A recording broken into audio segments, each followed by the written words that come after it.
आज के दिन की सबसे विशेष बात, आज वैशाख मास के कृष्ण पक्ष की उदया तिथि अमावस्या है। आज सुबह 7:56 तक अमावस्या तिथि चलेगी। जब अमावस्या तिथि 2 तिथियों में बटी होती है तो जो पहली वाली तिथि है श्राद्ध की अमावस्या उसे कहते हैं, और स्नान दान की अमावस्या उदया तिथि में होती है। क्योंकि अमावस की रात में श्राद्ध करना चाहिए पितरों को, वो रात बीत गई। आज उदया तिथि है स्नान दान की। इस महीने के स्नान दान का बड़ा महत्व है। इसके अलावा आज शाम 4:04 तक अश्विनी नक्षत्र भी रहेगा। और आज के दिन स्नान दान जब शब्द इस्तेमाल करते हैं तो स्नान किस नदी में, किस तीर्थ स्थल पे आज आप जाएंगे? आप अपने घर में ही गंगे च यमुने चैव गोदावरी सरस्वती आवाहन कीजिए सभी नदियों का। संकल्प मात्रेण सिद्धंति, भाव से संकल्प पूर्वक स्नान कीजिए। सारी नदियों का जल, अगर आपका संकल्प सुदृढ़ है तो आपके स्नान के जल में आएगा। और संकल्प के सिलसिले में रोज हम थोड़ी थोड़ी चर्चा कर रहे हैं, अभी थोड़ी देर में उसकी भी चर्चा करेंगे। तो ये थी अमावस्या और आज के नक्षत्र के बारे में बातचीत। आज रात 10:59 तक प्रीति योग भी रहेगा। प्रीति योग में प्रेम विवाह करने तथा अपने रूठे मित्रों संबंधियों को मनाने का प्रयास करने से सफलता मिलती है। इसके अलावा झगड़े निपटाने या समझौता करने के लिए भी ये योग बड़ा शुभ होता है। इस योग में किए गए कार्य से मान सम्मान की प्राप्ति होती है। साथ ही आज सुबह 7:56 से लेकर शाम 4:05 तक कुमार योग रहेगा, और कुमार योग दोस्ती का रिश्ता स्थापित करने में बड़ा मददगार होता है। इस दिन जिससे आप चाहे दोस्ती कर सकते हैं। इसके अलावा आज शाम 4:05 तक अश्विनी नक्षत्र बताया हमने, 4:04 कुछ सेकंड, राउंड फिगर 5 मिनट। नक्षत्रों की श्रेणी में अश्विनी नक्षत्र को पहला नक्षत्र माना जाता है। इसका प्रतीक चिन्ह घोड़े को माना जाता है, जो यात्रा का प्रतीक भी है। यात्रा तो बंद है आजकल, और यात्रा शब्द अपने आप में ही किसी भी प्रकार के आरंभ का, शुरुआत का प्रतीक है। अतः अश्विनी नक्षत्र को सब तरह की यात्राओं से जोड़कर देखा जा सकता है। इस नक्षत्र में की गई यात्राएं बड़ी सफल होती हैं। तो आगे चलते हैं और देखते हैं कि अश्विनी नक्षत्र के जातक कैसे होते हैं। तो अश्विनी नक्षत्र के जातक बड़े भरोसेमंद होते हैं, स्वतंत्र होते हैं, सीधे मुद्दे की बात करने वाले होते हैं, सुनते सबकी हैं, करते अपने मन की। अश्विनी नक्षत्र के सभी चारों चरण मेष राशि में होते हैं, अतः इसकी राशि मेष है, जबकि अश्विनी नक्षत्र के स्वामी केतु हैं। इसके अलावा अश्विनी नक्षत्र का संबंध कुचिला के वृक्ष से। अथर्ववेद के हवाले से एक लिस्ट है कि किस नक्षत्र का कौन सा वृक्ष। तो जिन जातकों का जन्म अश्विनी नक्षत्र में हुआ हो, उनको आज कुचिला के पेड़ को इंटरनेट से डाउनलोड कर लो भाई, और न मिले, इंटरनेट भी ना हो, नेट ना हो, तो स्मरण कर लो, उससे आनंद होगा। आपको ऐसा करने से बड़े ही शुभ फलों की प्राप्ति होगी। तो ये थी चर्चा आज के दिन पढ़ने वाले प्रीति योग, कुमार योग और अश्विनी नक्षत्र की। और आप बात करेंगे अमावस्या के दिन विभिन्न राशि वालों को अपनी अलग अलग परेशानियों से बचने के लिए क्या उपाय करने चाहिए। देखो, जो उपाय हम बता रहे हैं किसी राशि के साथ लिंक अप करके, वो उस राशि के लिए विशेष फलदायी है, लेकिन बाकी राशि वाले लोगों को भी उससे बहुत फायदा होगा। और अब बात करेंगे मेष राशि की। अगर बिजनेस संबंधी परेशानियों से छुटकारा पाना है तो आज के दिन घर के मुख्य दरवाजे पर सरसों के तेल का दीपक जलाएं और उसी के पास खड़े होकर भगवान विष्णु के को स्मरण करें, प्रणाम करें, आनंद होगा। लेकिन आप दीपक बाहर क्यों, अंदर ही जलाइएगा, बाहर नहीं जलाइएगा। और दीपक जब पूरा जल जाए उसका हटा दीजिएगा, उसको जला मत छोड़ दीजिएगा केयरलेसली। तो वृष राशि वालों, अगर आप डिप्रेशन में हैं, देखो जितने भी उपाय करने हैं सारे उपाय बहुत केयर के साथ कीजिए। वृष राशि वालों, अगर आप डिप्रेशन में हैं, किसी बात को लेकर अपनी कोई राय नहीं बना पा रहे हैं, आपको कुछ निर्णय लेने में, फैसला लेने में समय लग जाता है, तो आप थोड़े से चावल पकाकर उसमें पिसी हुई शक्कर मिलाकर चिड़ियों के लिए घर के बाहर या छत पर रख दें, कबूतरों के लिए नहीं। आज के दिन ऐसा करने से आपको डिप्रेशन से बड़ी जल्दी राहत मिलेगी और आप अपना निर्णय भी सही ढंग से लेने लगेंगे। और मिथुन राशि वालों, अगर आपके मन में अपने जीवन साथी को लेकर आपको कुछ आपके दिल में है या रिश्तों में कड़वाहट भरती जा रही, तो अश्विनी नक्षत्र के दौरान कुचला के पेड़ का दर्शन करें। आप कुचला के पेड़ का दर्शन करेंगे, इंटरनेट से कर लीजिए, और उसको ध्यान करते हुए जल अर्पित करें और अपने दाम्पत्य जीवन में मधुरता बनाने के लिए प्रार्थना करें। आपको बहुत आनंद हो जाएगा, सारी आपकी शंकाएं निर्मूल सिद्ध हो जाएंगी और आपके जीवन साथी से आपके रिश्तों में बड़ी ही मधुर रिश्ते हो जाएंगे। और कर्क राशि वालों, अगर करियर में मन मुताबिक सफलता पाना चाहते हैं तो अपने गुरु का ध्यान करते हुए प्रणाम करें और अगर आपने किसी अपने गुरु से कोई मंत्र ले रखा है तो उस मंत्र का एक माला जप जरूर करें। इसके अलावा सिंह राशि वालों, अगर आप दिन भर के काम से थक जाते हैं और मानसिक रूप से तनाव हो जाता है तो इसे बचने के लिए और अपनी फिजिकल एनर्जी को अपनी मेंटेन करने के लिए आज अमावस्या के दिन स्नान करने के बाद सूर्य गायत्री मंत्र का जाप करें। सूर्य गायत्री है ओम आदित्याय विद्महे सहस्त्र किरणाय धीमहि तन्नो सूर्य प्रचोदयात्। आज के दिन सूर्य गायत्री मंत्र का जप करने से आपके अंदर शारीरिक ऊर्जा चैतन्य भाव बना रहेगा। और कन्या राशि वालों, अगर आप चाहते हैं कि आपका कारोबार दूर दूर तक फैले और आपको कभी भी पैसों की कमी ना हो तो आज के दिन देवी लक्ष्मी के आगे घी का दीपक जलाकर उन्हें शक्कर का भोग लगाएं और पूर्व दिशा की ओर मुख करके देवी माँ का ध्यान करते हुए, अगर हो स्फटिक की माला तो उस पर करिए, वरना कमल गट्टे पे करिए, वरना किसी भी माला पे कर लीजिए। 108 बार देवी के मंत्र का जप करें। ओम श्रीं ह्रीं क्लीं श्रीं सिद्ध लक्ष्मी नमः। ओम श्रीं ह्रीं क्लीं श्रीं सिद्ध लक्ष्मी नमः। आज के दिन ये उपाय करने से आपका कारोबार दूर दूर तक फैलेगा, आमदनी रेगुलर बनी रहेगी। और तुला राशि वालों, अगर आप चाहते हैं कि आज के दिन आपके घर में अन्न के भंडार, आप चाहते हैं कि अन्न के भंडार आपके हमेशा भरे रहे, तो आज के दिन भगवान शंकर को बिल्वपत्र अर्पित करने और मीठी खीर का भोग लगाने का संकल्प करें। और उस समय ये संकल्प के समय ये मंत्र पढ़ें। दर्शनम बिल्वपत्र से स्पर्शनम पापनाशनम अघोर पाप संहारम बिल्वपत्रम शिवार्पणम। जब आप मन से बिल्वपत्र अर्पित कर रहे हैं तो बार बार ये मंत्र पढ़ते जाइए, बिल्वपत्र अर्पित करते जाइए। और अब बात वृश्चिक राशि की। वृश्चिक राशि वालों, अपने जीवन साथी की तरक्की के लिए आज के दिन शाम के समय घर के मंदिर में या ईशान कोण में हो सके तो गाय के घी का दीपक, वरना जो घी हो उसी का दीपक जलाएं। ध्यान रहे कि लाल रंग की धागे की बत्ती लगानी, रुई की नहीं। धागा लो, ऐसे लपेटो और उसको काट के बीच से उसकी बत्ती बना के वो लगाइए रेड कलर। तो इससे अगर हो तो एक हल्का सा एक आध रेशा केसर का भी डाल दीजिए। ऐसा करने से आपके जीवन साथी की तरक्की होगी।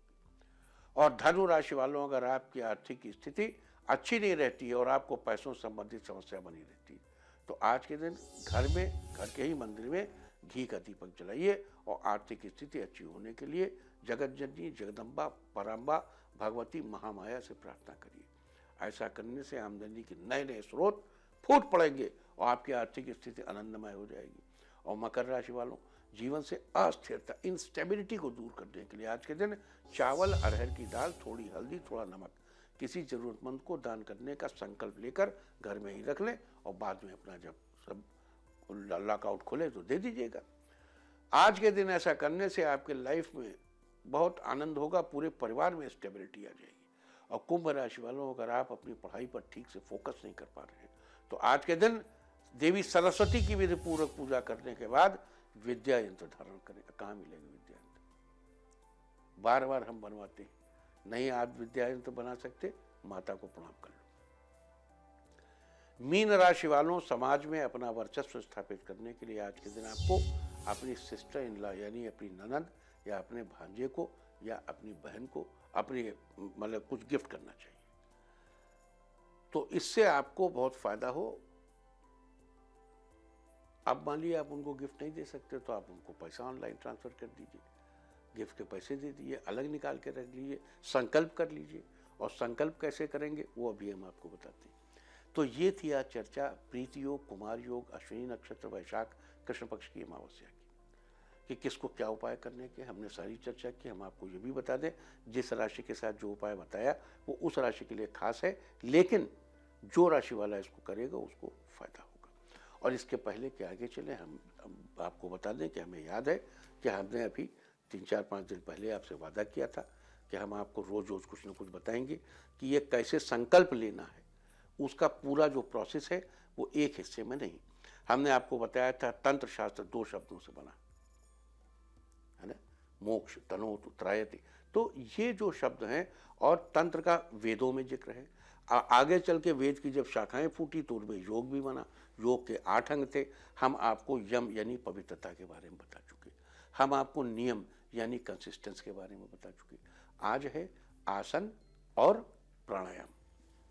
तो भाई आसन और प्राणायाम के बारे में आजकल रोज स्वामी रामदेव जी बता रहे हैं और आसन और प्राणायाम ऐसी चीज़ें हैं जो किसी योग्य व्यक्ति की देखरेख में करना बहुत अच्छा है। इनसे योग्य कौन मिलेगा, इनकी देखरेख में कोप कीजिए। तो आसन और प्राणायाम पर कोई चर्चा करने के बजाय हम आगे बढ़ते हैं और चर्चा करते हैं प्रत्याहार की।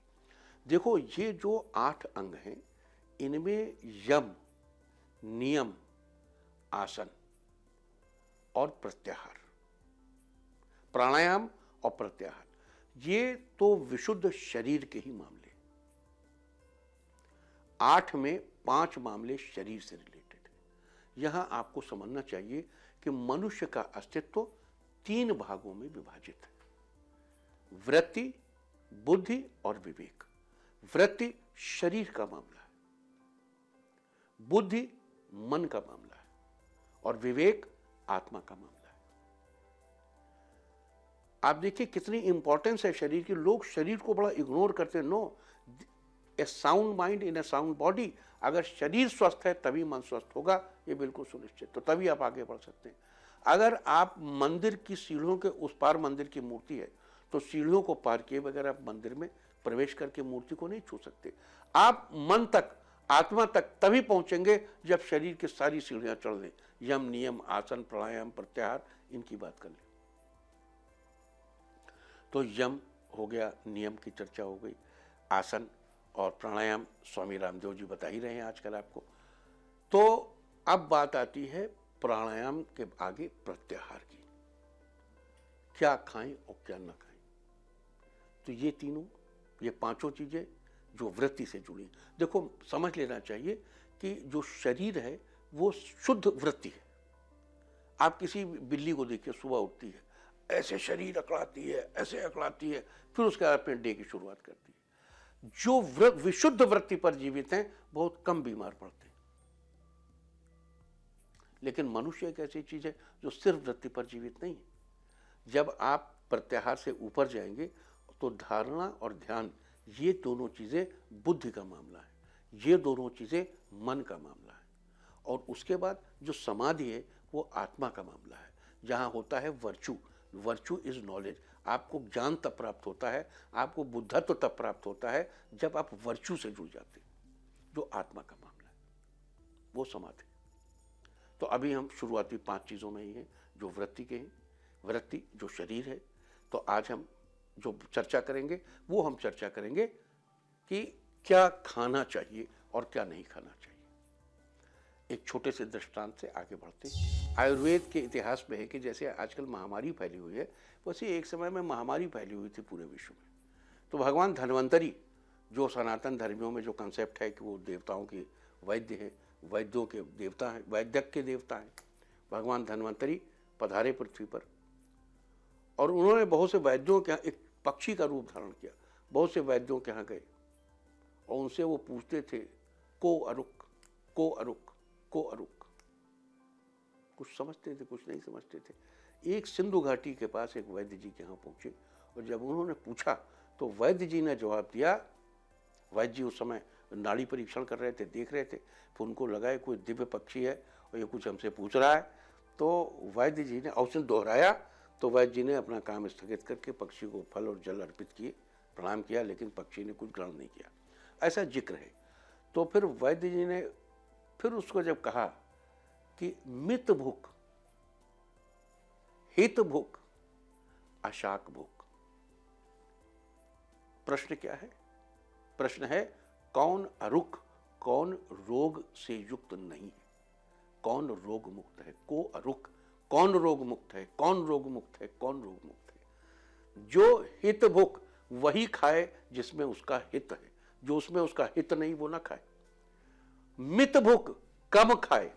मित, मित वे सुना होगा ना, मित भुक कम खाए। तो वैद्यराज ने इस पर जब चर्चा की, कहते हैं आगे चल के उन्होंने बहुत बड़े ग्रंथ बनाया उन्होंने, जो आज भी माइलस्टोन है आयुर्वेद के क्षेत्र में। तो प्रश्न ये है कि हमेशा से क्या खाएं और क्या ना खाएं, ये एक बड़ा ही बहुमूल्य प्रश्न रहा है और इसके उत्तर में बहुत लंबी चौड़ी चर्चा की जा सकती है। वो है प्रत्याहार। प्रत्याहार यानी आपको क्या खाना है और क्या नहीं खाना है। अपने आहार विहार पर पूरा पूरा ध्यान देना है।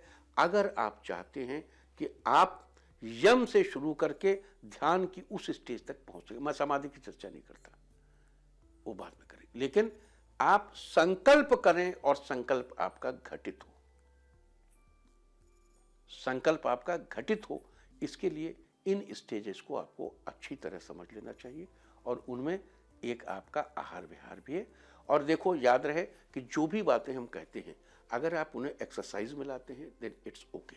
अगर हम एक्सरसाइज में आप नहीं ला रहे हैं तो इन बातों को कहने का कोई अर्थ नहीं है ना, क्योंकि 5 पांडव और 100 कौरव पढ़ देंगे कृपाचार्य के यहाँ। कृपाचार्य ने पढ़ाया सत्यम वद धर्मम चर। अगले दिन 100 कौरव और 4 पांडव लौट आए, एक नहीं लौटे। कहाँ है पता लगाओ। युधिष्ठिर नहीं आए, वापस आए, बुलाए गए। उनका क्या हुआ, क्यों नहीं आए? कहीं गुरुवर लगा कि आपने जो पाठ पढ़ाया था वो याद ही नहीं हुआ। कल से कई बार मैं असत्य का बोल चुका हूँ, झूठ बोल चुका हूँ, और कई बार मैं अधर्म का आचरण कर चुका हूँ। तो जो भी सुना जाए, जो समझा जाए, उसको व्यवहार में लाइए, और ये आपके कोरोना की परिस्थितियों में बड़े काम आएगा।